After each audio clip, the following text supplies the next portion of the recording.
Hello, Yungblud. Hello. Or Dom. Dom, Yungblud. Don't call me Dominic. That's what my mum calls me. No. That's way too formal. Yeah, I'm not going Hello, Dominic. Dominic. Are you good? I'm very well. Are you? I'm really good. Vibing. I'm really good. You're slightly jet lagged, but you're used to this stuff. I think so. Someone just said that to me. It was like, "How are you feeling?" Because they knew I was in America yesterday. But I was like, done it so much now. I'm just like, I just think as long as you sleep on a plane, you'll be all right. Yeah. What is a time zone anyway? I agree. What is it? I don't sleep anyway, so I'm down. Exactly. You know Who needs sleep? I'm like, fair. I was thinking about the first time I met you, which was on Top of the Pops, a Christmas edition. I remember. 4 years ago, I want to say. I don't know, maybe 4 years ago. Yeah. But I remember it was a time when everyone was sort of behaving in the music industry and people would come in and they'd quietly rehearse, blah, blah, blah. And I'd never met you before, so I didn't know what to expect. And in bursts this being in sort of red latex, shouting his head off. Yeah, man. And I was like, who's this? What's going on here? And there was something so refreshing about your energy in the studio. Oh, sick. But also, and I haven't told you this, but I had this real interesting moment where I thought of myself at the age you would have been then, sort of early 20s. And I am a very enthusiastic person naturally. I was really enthusiastic back then, especially on telly.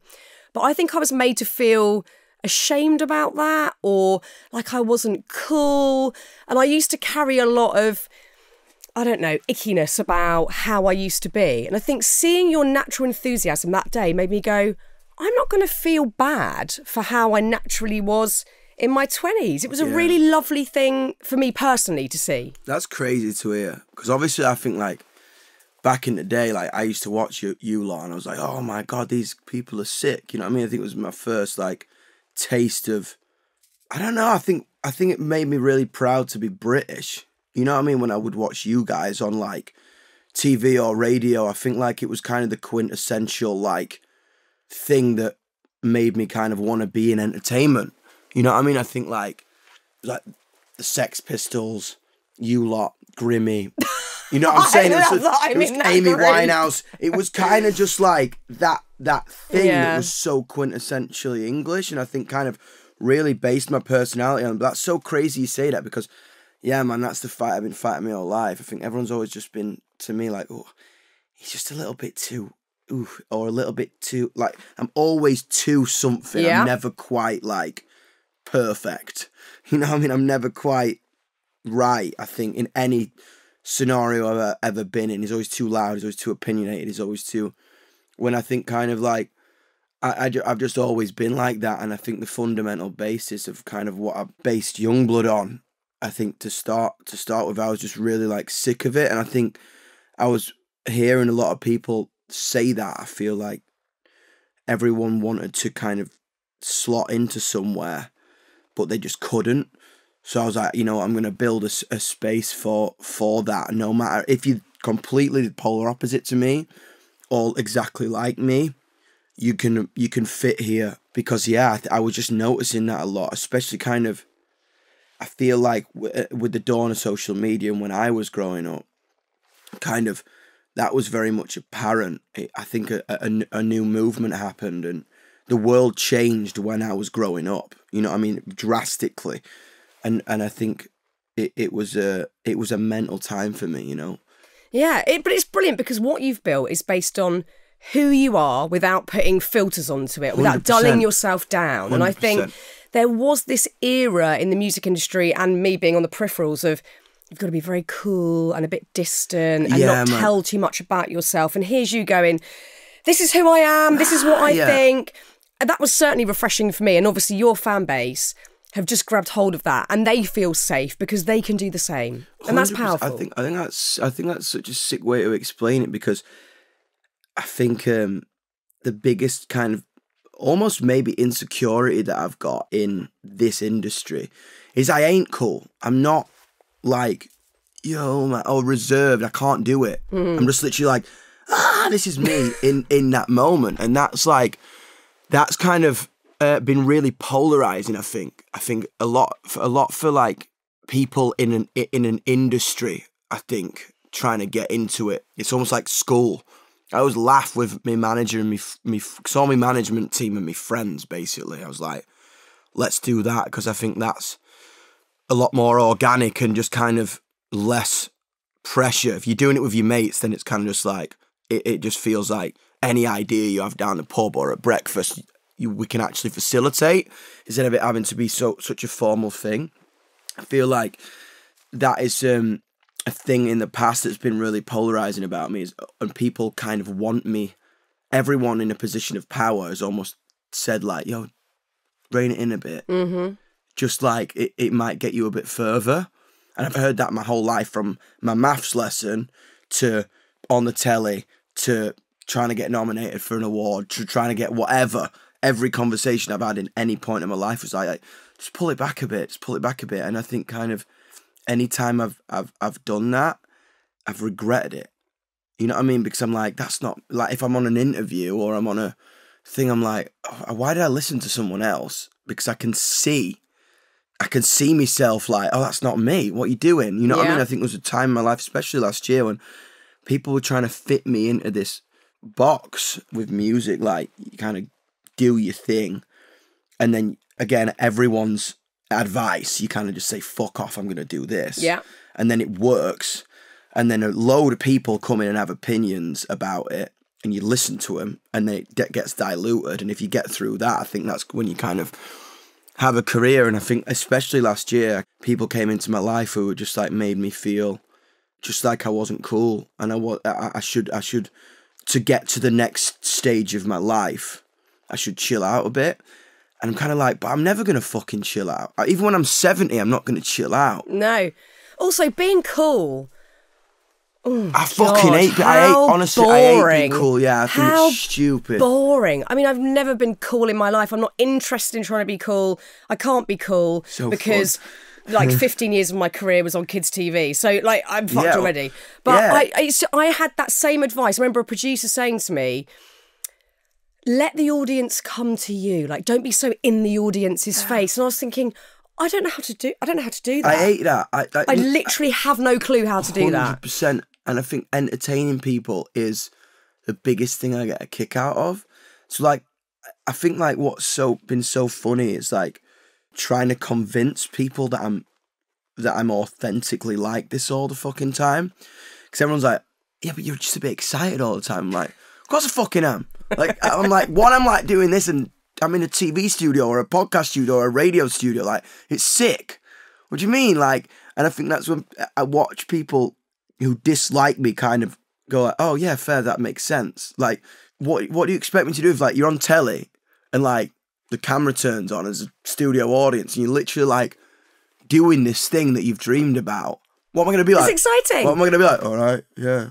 Why is it so uncool to be excited? I don't get it. And I think that's it. I think like I really still kind of marvel at the world. Sometimes I'm really still like, oh, like that. This is like, there's lights and cameras and a microphone and a green desk and shit, and it's cool. And I feel the same. I've been doing this shit for years, and I feel the same. And I would hate to not, because I think that's where you can become complacent and detached from what you're doing. And there's always someone waiting in the wings to take your job. 100%. Always. So if you're not grateful and actually engaged with the bits you love, why are you doing it? And also kind of, yeah, I think I was literally just, which is so weird, that I just had this conversation like 3 days ago. Me and my guitar player went to Florida to write some tunes with Joe Perry from Aerosmith, which was lit. Massive. Yeah, mental. Because all I you know what I mean, I really love rock music, and all the old rockers just like seem to kind of really like Yungblud. So I was like, let's go and do that. And we were saying the same thing, and he was saying like we always felt like we had something to prove, and like not everyone got us. So I think he says that on a 60-year career, if you can keep that up, even in life, if you can just kind of keep that up, and every person you meet, you kind of fighting for survival a little bit. He was like, it makes you see a lot more of the world. It makes you look people in the eye. It makes you get on stage every night. I'm in Aerosmith. Yeah. And I still feel like I've got to, you know what I mean? You never take yourself for granted. You never take it anything for granted. And I was like, that's such a sick piece of advice, because I felt like that my whole life. I felt like every interaction I've ever had, I've got to kind of like be like, yo, I'm not mental. I'm just like myself. You know what I mean? And kind of by the end of 5-minute conversation, 40-minute conversation, an hour, every TV show, every interview, everything ever. I'm always just like, please like me. You know what I mean? Which is also so refreshing to admit. And I feel the same. You know, no one likes being disliked. I think people often will go, I don't give a shit. I don't care if people don't like me. I care deeply. Fully. I can't think of anything more uncomfortable than someone giving me shit or abuse about how much they dislike me, because it does make you question yourself 100%. And your choices, who you are, why am I getting it wrong? Why am I unlikable? It's a horrible feeling. So I think it's really awesome that you've admitted that. It's so bizarre. It's just like, kind of, I think, last year especially, I was in a pretty dark place with it all. I feel like, kind of, every day, like, I think because I'm so myself, people have a problem with it. And I think, I was saying the other day, when you read shit in real time, I think that's what's the darkest thing about our world and our generation. I think, like, I was talking the other day, I was like, can you imagine if Pink Floyd were putting Dark Side of the Moon out and looking at the response in real time? You can never fulfill an idea before it's commented on. You know what I'm saying? I think, like, not every idea is supposed to be instant. Not every, like, you know what I mean? Like, Sgt. Pepper didn't change the world like that. It was like, over time, people were like, wow, that was important. Pet Sounds, Bowie, like, into, like, the 90s, into the, you know what I'm saying? Everything, like, kind of became a product of something else. And I think, like, it really got on top of me, the fact that, like, I almost became addicted to it. I almost became addicted to finding hateful things about myself, because it was like, I don't know, it was almost like a form of self-sabotage, or like a form of, like, darkness that I was like, yeah, like, my anxiety, it was kind of fulfilling my anxiety in my head. It was going like, yep, you are that, you are that, you are that, that kind of voice that says, like, you're fake, you're a cunt, all your imposter syndrome, all that, like, you're not good enough, you know what I mean? Like, every little dark thought, like, things about my body, things about my voice, things about my personality, I was almost, like, addicted to kind of finding those, because it was, like, fueling or fulfilling that dark side of my brain, which was pretty weird. And then I kind of really just, for the first time, said I needed to stop, because we've been doing Yungblud for, like, 5 years, and kind of really assess what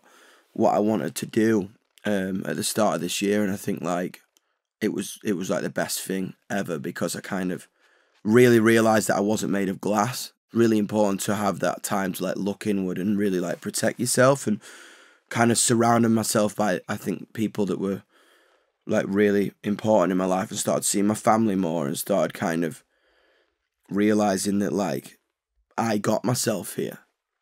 You know what I'm saying? I think you kind of, when you're in a whirlwind, you forget that shit, and you kind of forget that, like, for some reason, people like me, and people like the way I am, and people like it when I'm unfiltered, and people like it when I think it gives them energy to be like that. And I think I realised that at the start of this year. So, like, I don't give a fuck because I give a fuck. You know what I'm saying?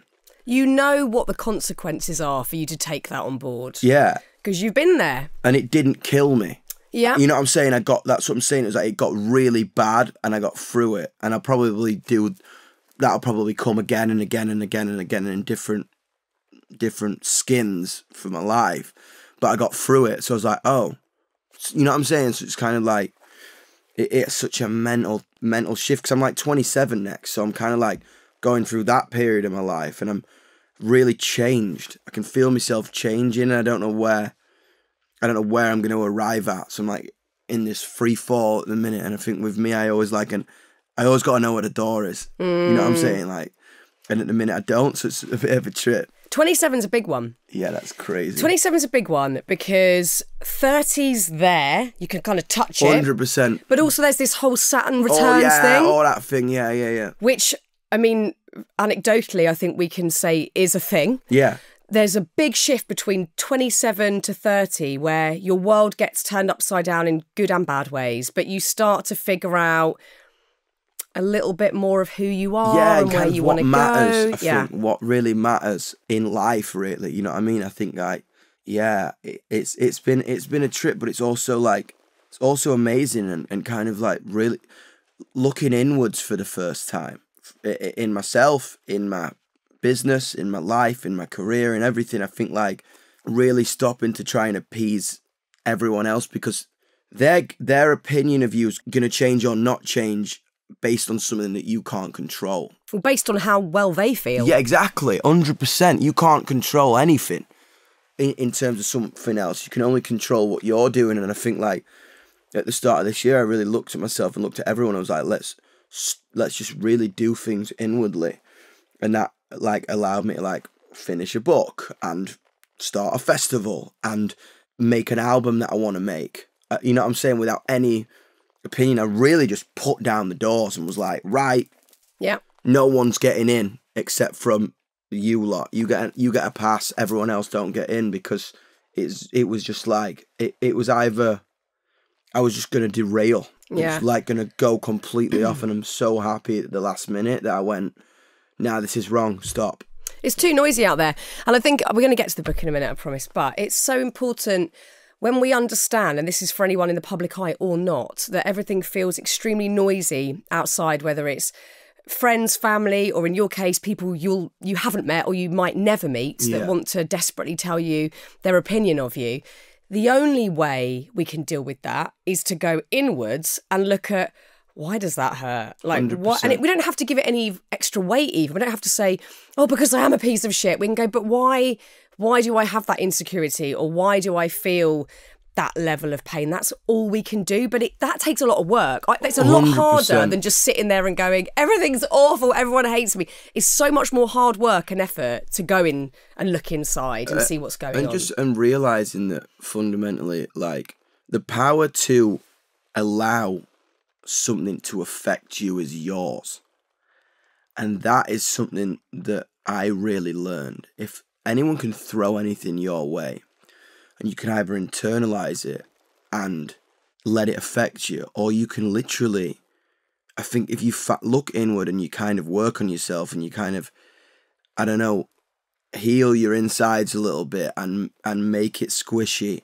That's what I say, like make it squishy inside, and like really just kind of like look at that as deeply as you can. And anyone can almost say anything to you and you won't swallow it, because it's like, it's a waste of time and it's a waste of your energy. And I think when you figure out that the power to internalize something is only yours, then it's like, oh, that's crazy. You can say anything to me, but I'm like, I either, yeah, I know, and I've been told this forever, so whatever. And it almost does become that sticks and stones, mate. Yeah. Thing, you know what I mean? And it's like, cool thing I realised at the start of this year, I was like, yeah, it's like my power to let something that someone else has said affect me. Well, people that say shitty things feel shit. Absolutely. It's hard in the moment to believe that, but it's that simple. 100%. Really happy people who like themselves do not feel the need to comment on the negative things they might believe about other people. 100%. If you ain't fulfilled, that's when it gets mean.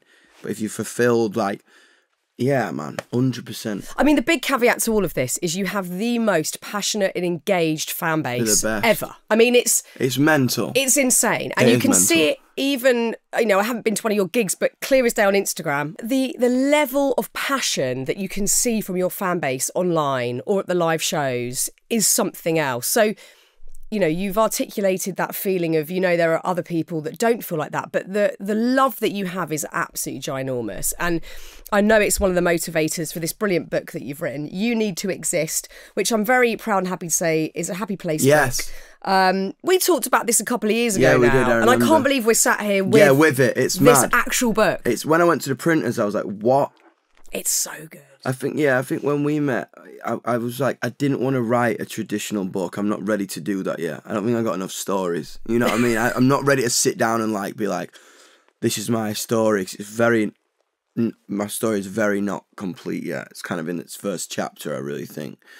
And I think I just wanted to do something creative and something weird and something out of the box, again, that would kind of ensue this idea that like your individuality and your self-expression is it's the biggest superpower you've got. So don't dim it or don't like change it based on someone else's opinion. I think like And I wanted to create something that would either help you to reinforce that idea or expand that imagination, and or you know what I'm saying. I think like with it all, it's fully a journey that you almost do with me. It's so good. It's totally interactive. So there's loads of moments where you can write and draw and scribble, but you actively encourage people to sort of burn these pages, screw them up, bury them, 100%. Give the book to someone else for a week. Like lots of really lovely ideas to lean into all the weird stuff going on in all of our heads. 100%. And to get it out of you and onto paper, which I think is going to be so helpful. And you share a lot of stuff in here as well, as way of giving example for people to 100%. write their thoughts and feelings down. Some interesting bits that I've jotted down that I really liked. One page, you ask the reader to write a message to themselves that they really need to hear. And this covers a lot of what we've talked about, but you say stop listening to everyone's opinions. 100%. So this is something that you know going forward. You've marked it on a page. That is such a real thing for you. I remember I was in the moment. I was literally like, because with it all, I think with me and my fan base, the most beautiful thing we've got, I think is from the beginning to now, it's always been a conversation. I think that's what's really individual about mine and my fan base's relationship. It's literally like a conversation. It's not like I'm gonna put this music out and you're gonna listen to it. It's always been really fluid like that.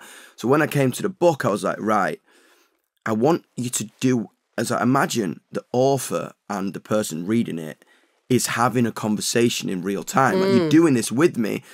And the reason why I wanted to give an example is because, like, I think if you're doing something with someone, if you go to a haunted house with someone, or if you go to a bungee jump with someone, like you don't want to do it on your own yet. You want to kind of, if you do a bungee jump with your messmate holding your hand, then you'll go back up and jump off again and again and again. I won't, and again. but I hear you. You know what I'm saying? Good Or metaphor, like, yeah. I don't know, if you get on, like, if you're on holiday or something and there's like a cliff and you're like, and you kind of do it with your holding your mate's hand, then you kind of be like, oh, that's not killed me, so I'm going to do it again and again and again, or approach the jump differently.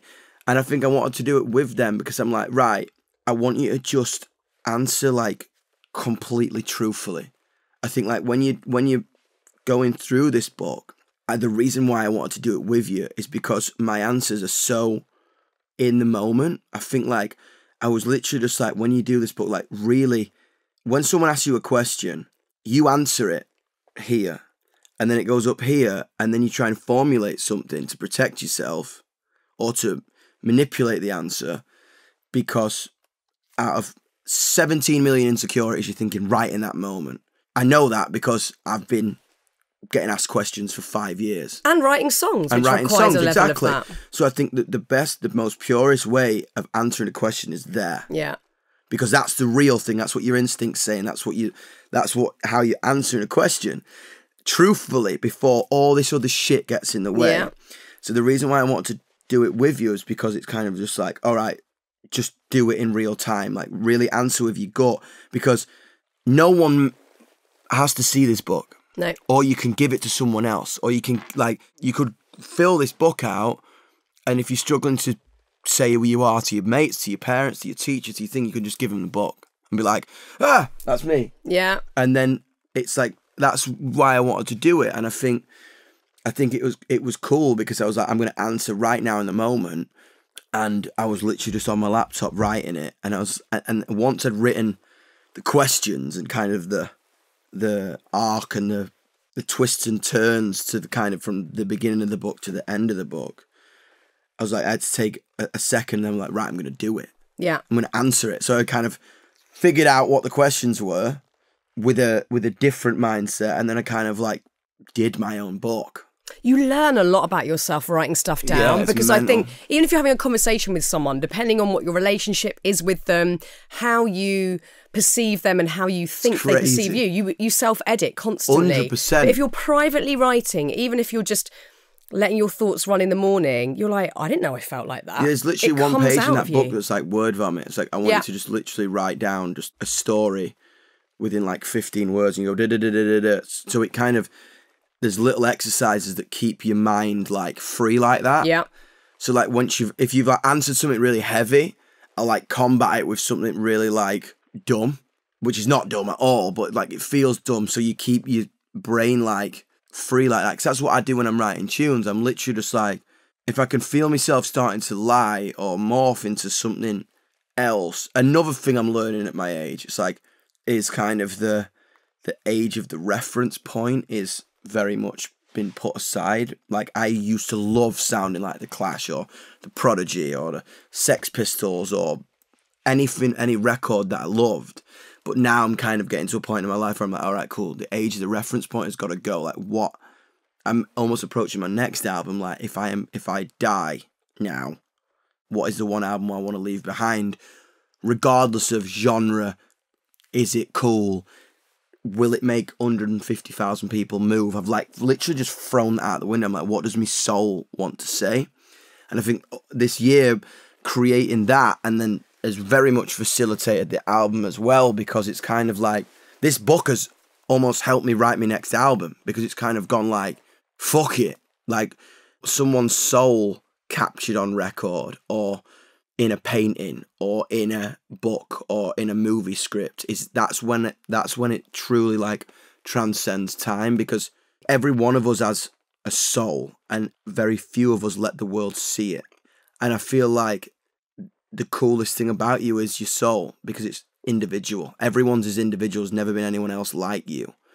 So if you can really show it, and I'm not talking about being successful, because success doesn't mean having loads of money or being a rock star or being an author or being a thing. It means like successful means different things to everybody. And I think that is also part of success. I know that sounds like such a deep layered answer, but that's what I wanted this book to do. I was wanting to be like, that's my soul, so I can show it. You know what I'm saying? Your soul might be like fucking coffee art, and you literally work in a coffee shop in East London, but you literally love it. Or it might be to be a scientist, or it might be to be a nurse, or it might be to be a school teacher. Like, that's what's sick. That's what success is, if you can kind of admit your soul without hesitation. Admit your soul without hesitation. And yeah, that's what the kind of inspiration for this whole book was about. It's working out who you are, isn't it? Fully. It's working out who you are, which sounds so simple, but it's so complicated. It's rough, man. And I mean, I'm a lot older than you, so I'm figuring this shit out as I go. 100%. And because it changes. It changes. And Life changes. Because I was thinking when you were talking there, God, yeah, when I was younger, I used to think, oh, I must be more like Zoe Ball because Zoe's my hero and she's amazing. Well, she still is. But, you know, how can I be more Zoe? And then it was like, I need to be more serious. And how can I be like Louis Theroux? And then it's like, well, I'm not Louis Theroux. And now I'm just like, how can I be the most me that is humanly possible? And that's a weird sort of peeling back of layers and a sort of a harder concept to grasp than I can just emulate Zoe 100%, or whoever it might be. You build your personality. It's like a banana, innit? Or an onion or something. You build your personality off things you like. Yeah. So you're like, I like that person, I like that person, I like that person, I like that person. I love that interview they did. And you build your personality on terms of like, right, what clothes do I want to wear? How do I want to talk? How do I want to walk? How do I want to look? What music do I listen to? What's my favourite film? And you build your thing. And you kind of let that fucking cocoon for a couple of years. Yeah. And then you get to this age and then you pull it back and you'll find something completely original, because not one person was influenced by exactly the same things as you. You might have a bond with a favourite band or a favourite thing, but you're not exactly the same as someone else. No, I'm working out an iteration of that is so you that it's effortless. 100%, almost. Because it is you. That's what I say to people. It's like, you can dress like someone else, but then it will become inevitably, like Jagger said, you play the character until you become it. I remember that Crossfire Hurricane documentary. I loved that. Obsessed with that documentary. Something that really changed my life. You know what I mean? I was like, you play the character until kind of you shed the bullshit and you become it. Yeah. Because it's like, we all do that. We all go like, what do I want to be like? And then you kind of surround yourself with all this shit, and then you kind of come out of the car workshop, if you like. You know what I mean? As you. And you arrive at yourself, I think. And then that changes. Well, of course. So many times. I think it changes endlessly. And I mean, you're at a really interesting age where you can really explore that, and you've got this amazing soundboard. And you've got this fan base so you can explore this with. I think it certainly undulates over the years. I went through this whole sort of metamorphosis after having kids of like, who am I? And whose body is this? And like you do it all over again. actually, rather than that being daunting, it becomes so exciting. 100%. Peeling back more layers and working out. And actually, I think, although I am naturally very enthusiastic, I've learned to embrace a much quieter side of my personality that I wasn't really engaging with before. And that's something that I wasn't expecting. So it just keeps unfurling. It's so exciting. Something that I really wanted to talk to you about in the book is happiness. Obviously, we're called Happy Place, which is a loaded title, and that's why I like it, because what does it mean? And no one understands happiness, and it's, and I've had bleak periods of no happiness, and I'm fascinated by it.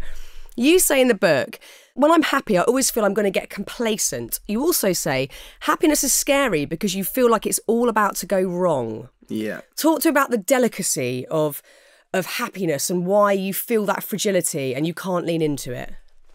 I feel like that's something that kind of stemmed from my childhood, because I grew up in a family business, and retail is great one week and completely shit the next. It's literally just like, oh my God, we're at Friday night in a Chinese because we had a good week, and then the fucking house is getting smashed up the next week because we didn't. You know what I'm saying? And that's what I grew up in. I grew up in a very fucking turbulent thing, which made me wait for a car crash to happen. You know what I mean? I think like my whole being as being young, I think with my family, and everyone will say this, is who knew my family when I was young, and when we were kind of like, because my granddad's gone now, and the family's completely different now. When it was like that, it was everyone was waiting for like a disaster.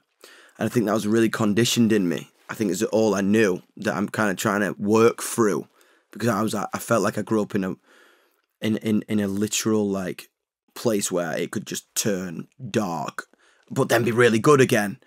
Like it was never like constant. It was like that way or that way or that way or that way. So that was kind of what I grew up in, and I think it's something I'm trying to work through now. But it's also what has driven me, I think, in a really weird way. I think like I've never got complacent. I always kind of like, and sometimes I think that's hard for people who work with me, because we have a really big moment and then I kind of like shut off and go, great, next, because I'm like, and I think when people like question me on that, I'm like, yeah, but it could all go tomorrow. So you don't celebrate your successes? Never. I think that's what's crazy. It's like we'll go number one, and I'll leave after an hour of the party, because I'll be like, okay, cool, what's next? So there's a fear of just leaning into that happiness and being like, I feel elated, this is awesome. Yeah, it's like going on holiday for 5 days. So you cut it short before it ends naturally. I need to, and that's what I'm trying to work on, because it's kind of like, it's probably like a thing I don't like about myself. I'm quite like, I'm scared. I think that's the biggest. I think that's the biggest thing that I've got to work through. Is like, I think it stems from being a kid and the fucking, you know what I'm saying, the house is about to get smashed at any moment because of mood in the house. Because of turbulence. I think it's crazy, because it kind of all stems down to work, really. When you kind of like self-made and self-employed and just kind of like trying to facilitate an idea that came out of your head, no one gets it until they get it. So you've got to keep reinforcing that idea. And I feel like, I grew up in retail on the front lines of a shop. So it was like literally like fight for every pound, fight for every person, fight for every, you know what I mean? Every fucking glass of water, you know what I mean? It was literally just like, it was that mentality. It was like, go and get it, because it could all fucking disappear if you don't. And that's the way I've been conditioned, which I think is kind of a route to my success and a route to why I work so hard. But I flipped it. It became very much, I don't really think about money. I think I grew up like, I think about people. I want to meet another person. One more. Like at the barrier after a gig, I'm like, I've got to meet another person. I've got to interact with someone. I've got to have this kind of complete fear of like abandonment or being lonely. That's why I like, as much as I go to the barrier at the end of every gig, which has been crazy because we've been headlining festivals this year, and the security's like, what? There's a lot of people. You know what I mean? Like, security's like, why is he going back on stage? And I'm like, kind of walk down to the barrier. it is also for me. You know what I'm saying? A lot of people are like, oh, you're so good to us. You come to the Barrier. I'm like, fuck you. Like, I'm coming to see you. I need to see you too. You know what I mean? I just need that. It's not like, it's this very mutual thing that's really beautiful, because I need to touch them to know that I'm real every day, in the same way that they need Yungblud to get through as well. It's literally like this thing, and I really kind of want to meet more people, because I think from the start of this whole thing, it was always about just finding people out of this deep fear of loneliness, and I feel that's never going to go away. As much as I've kind of been like, that's going to be all right, as like everyone around me is like, that's never going to change. Do you really believe that? I really do. I think it's part of the way why I love so hard, and I think I've come to terms with that, and I've come to terms with that's not a dark thing.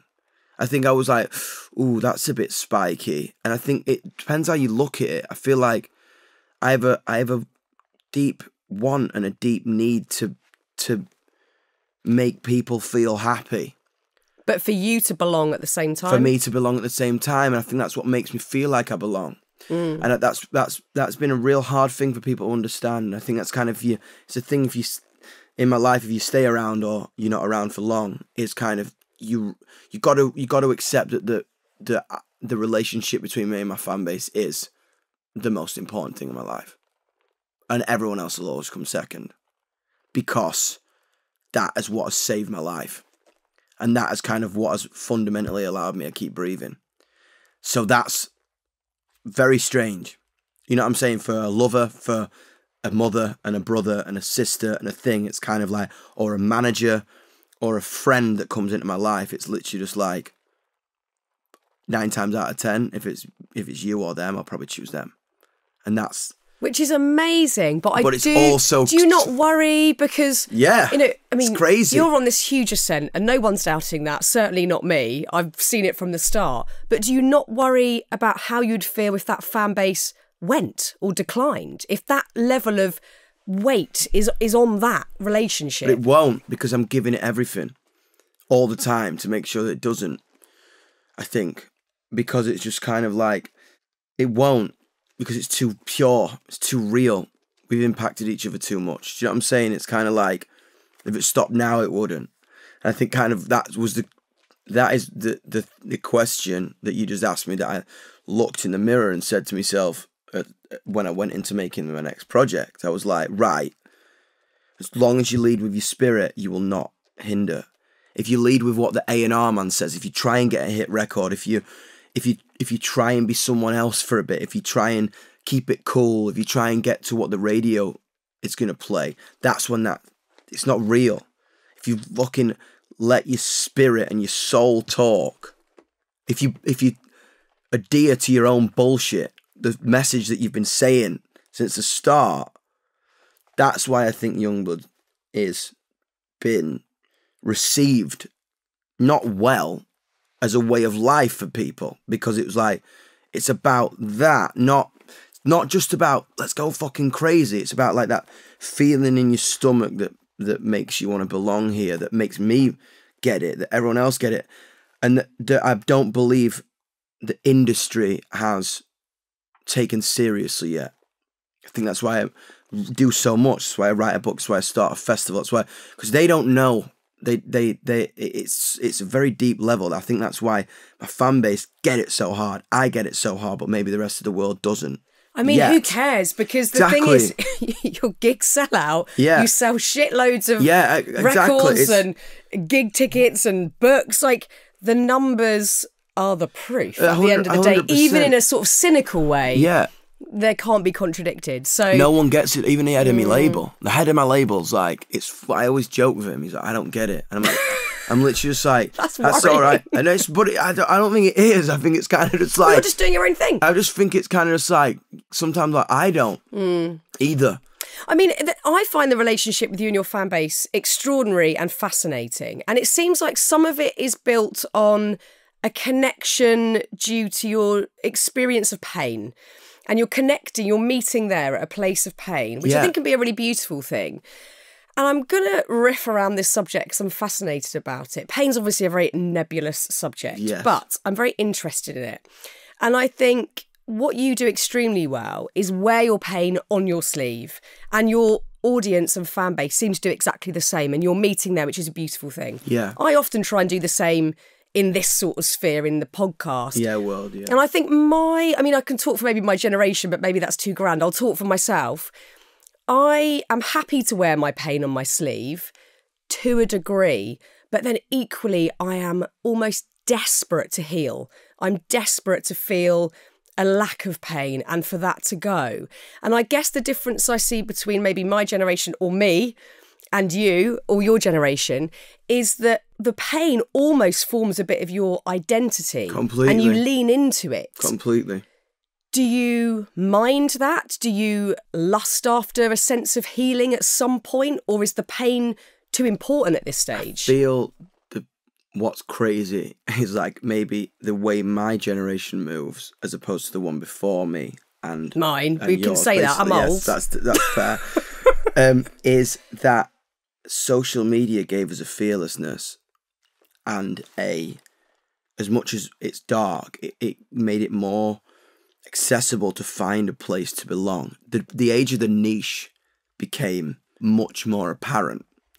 So if you feel like this way, then you can exist like that or that or that. Like, it gave you a lot more of an option, I think. Like, when I always speak to my parents about it, it was kind of like you had to be this, or then you were like floating in between. I feel like that is something that I see in young people, that's especially even younger than me, going to my sister's generation. She's just like, they are very much a lot more, yes, they experience pain and everything, but they wear it so well because it's kind of, again, it is an identity thing. And it's like, well, this is what I feel like. Or like, they don't see, the coolest thing about my sister's mates is they don't see, like, I fought so hard to kind of be myself in terms of my gender, in terms of my sexuality, they don't see it. Like, my sister's generation is like, what? Yeah, it's not a big deal. Or like, if I have to make a big deal out of it, it's like, why are you doing that, bro? I'm like, what?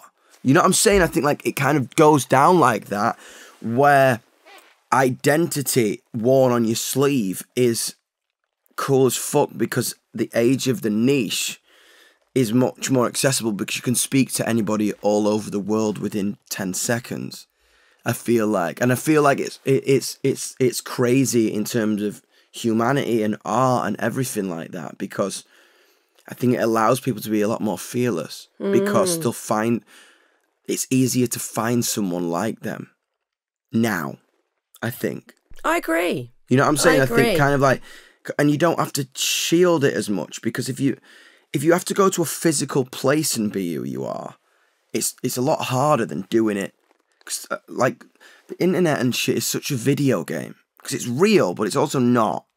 You know what I mean? Like, people feel like they can leave a hate comment because it's not going to come back to bite them. If you looked at someone in the face and said some shit that either like say something back at you in real time that might freak you out and make you have to look at yourself, beat the shit out of you, or call the police on you. You know what I'm saying? Like, that's a literal physical, visceral response in a moment, but you feel like you can do that on the internet. It's the same thing for positivity and the same thing for this is who I am. If you say it to a camera, you can post it on the internet, shut your phone away, and then people like, and then your mum will call you and be like, I didn't know you were going through this. You know what I mean? It's a lot easier than to be like, Mom, I'm gay. It can be like, Mom, I'm gay. You know what I'm saying? I think like it's still hard and still a moment in your life where you're like, fuck, I'm about to tell the world who I am. But the response to your statement, it allows someone to kind of have that experience not with you. Like, you don't want to be like, hello, this is who I am, and the person instantly be like, fuck you. It allows someone to have maybe that instant reaction, but then to sit on their own emotions and feelings and then be like, okay, my first reaction was this, but now I've sat with it, this is how I feel. Do you know what I'm saying? It's just, I think it's a lovely way of not feeling alone in what you're going through. And I think a lot of my generation, and certainly the generation above me, went through years and years of feeling so alone in a mental health diagnosis or past issues that have felt particularly traumatic, and people didn't speak. And I think each generation is getting a little bit bolder at just going, this is where I'm at. Yeah, exactly. And it being okay. Exactly. And I think kind of almost like the age of TikTok, which was crazy, where the democracy of the social media platform, where anybody can be seen by the world, allowed personalities, the thing I was talking about earlier, someone's soul, the purest form of it, to become to be massive. If you're, you know what I'm saying? If you make fucking jacket potatoes in Windsor, you can be viral. If you fucking, you know what I'm saying? And like, if you're a mum with a baby, and you're just yourself, people will watch it. It's like people are sick. People are them. Dope for being who they are. And I think that's kind of such a thing we've seen with the way the shift in my story at the start was like, it's really cool to be who you are, to kind of see the living proof of it on TikTok, and the way social media became democratic. It's not like you have to build followers. You have to kind of know the right people to get into magazines. You have to know the right people to get onto TV. To now, it's like you can write poetry and read it every day, keep posting it, and you can obtain 1 million followers in 3 months if you want, because if your words reach people, or you find a niche, or like, you know what I'm saying? It's crazy. Like, the craziest shit I see on the internet on fucking TikTok. It's like you might fucking end up in like a we paint our faces fucking fishes niche. You know what I mean? You don't never. You know what I mean? You might that probably exists. Definitely, it's probably a thing. You know what I mean? It's like something just pulled out of my fucking arse, but like it probably does. And I think that's like kind of the way that a generation now, and especially under me, has become more fearless, because you'll probably find somewhere to belong as long as you're authentically who you are. I mean, you obviously have this amazing conversation going on with your fan base constantly, and talking to that generation. And I know you are very interested in the charity Mind. I'm an ambassador for Mind. Yeah. Are you an ambassador, or you do work for Mind? I think it's in the process. Yeah. I think we really started working together, and I think they're awesome, and I would love to do more with them. So I think that relationship's really developing, and kind of we were shocked about like how well received it was from me kind of working with them initially, and how many people latched on. Yeah, well, I mean, it's, again, there's a lot more openness for a younger generation talking about mental health. With the sorts of conversations you're having and the interaction you have with your fan base, what do you believe is or are the biggest mental health issues that young people face today? I feel biggest thing I kind of find is social anxiety is a big one. I think kind of growing up in a hybrid of what's real and what's not, it can become really overwhelming, especially for like young people. I think like, especially coming out of COVID, a lot of people didn't know what being at a gig was like. You find a music artist, but like for the 11 to 13-year-olds growing up indoors, to then being thrust into a sold-out alley pally where there's crowds moving and mosh pits happening, was something I personally had to navigate with them. And we brought on a lot of security to be like, listen, this is what a gig's like. You know what I mean? I remember like me throwing beer and like fucking spitting my beer on the audience was something that I did before. And then when I kind of came to an audience after COVID, the kids were a lot softer. Yeah, you're like, maybe I won't do the spitting They were literally just like freaked out. Honestly, I remember it was happening. I was like, what? Like, and I at first was like, you're a bunch of fucking narcs. But then I had to understand that it's different. You know what I'm saying? And it was kind of a mental time for me, but it was also cool. So we really, on our tours afterwards, put implementations in place, because there's 21-year-old lads in a mosh pit wanting to beat the shit out of each other, because that's how they relate to Yungblud. But then there's also people on the front row who just want to have a spiritual experience, and there's someone at the back who wants to have a... You have to really think about everyone within your fan base, and I think like social anxiety became a massive thing, and I think that's why at Bloodfest we're doing like a make a friend tent. That's nice. And stuff like that, where if you want to come to a gig on your own, like let's make that a normal thing. Like if you're kind of freaking out a little bit because there's 25,000 people in a space and you don't really go out a lot, you kind of, you know what I mean, you live in this land, like we got you. And I think like there's a really important person in my life that came in on our arena tour really, and a guy called Kevin, and became like everyone, all the fan base call him Uncle Kevin, and Kevin's this tattooed nutter that basically did security for Oasis and Green Day back in the day, and he's proper mank, like mank as they come. And we met for the first time, and he really loved Yungblud. He said it reminds me of like Green Day. It reminds me of the same energy of like Green Day and Oasis, completely different, but it was like people coming together for this one common reason. And he said what we used to do back in the day is like, we have a freehand method. It's like after every song, I really worked it into my routine to make sure everyone was all right. Because now we're like not playing to 1,000 people where I can see what's going on. We're playing to 15 to 20 a night, where it's like, okay.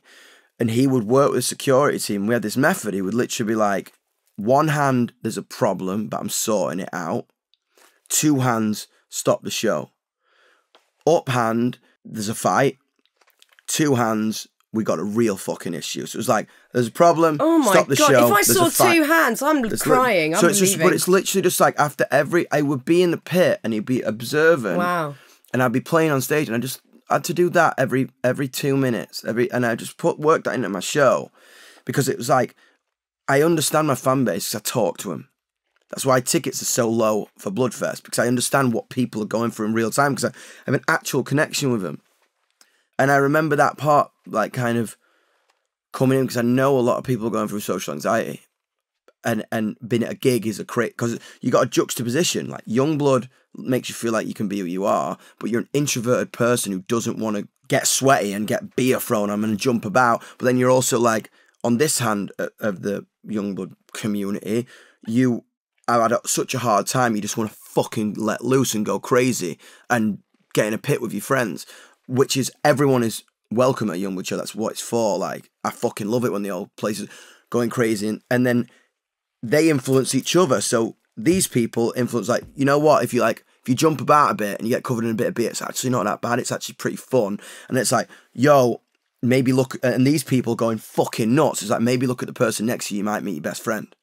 You might find a lover. So that's been such a cool thing.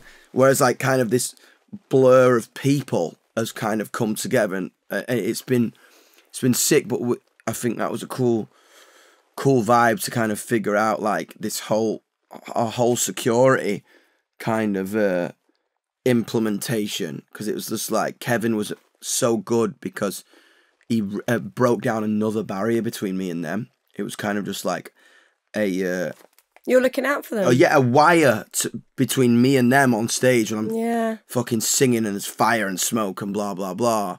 Whereas he's got them, and it's just kind of like he understood everything, or just like if people are pushing, he could look at someone like, you'll be all right. It's a gig. You'll be fine. Oh, we all need a Kevin. Yeah, Kevin's the best, man. We all need a Kevin. A legend. Do you know what I mean? And I think that they really like loved him. I think like, and you would see, because someone like, I think there's 2,000 people on the front row kind of follow the tour.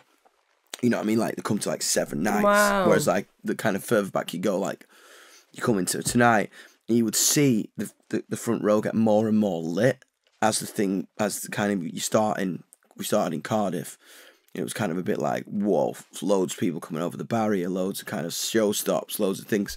The show's nuts, you know what I mean? We're not very polite. We're kind of like, get the fuck up, you know what I mean, kind of vibe. But by Wembley, the whole place was bumping, like fucking bouncing, I think. And then leading into Europe, kind of people knew that Kevin was there, so you kind of have that thing where it's like, I can go a bit more mental. Yeah, good old Kev. Good old Kevin. Good old Kev. He was sick. Hey, look, I know you're so busy and you've got so much going on. I want to wish you all the best with Bloodfest. It's going to be amazing. It's in a couple of weeks. Good luck with turning 27. I know, freak. I mean, it's all coming quick. It's all coming. Good luck with this brilliant book, You Need to Exist, which we absolutely love. Yungblud /Dom. Thank you so much. Thank you for having me. What a sick time.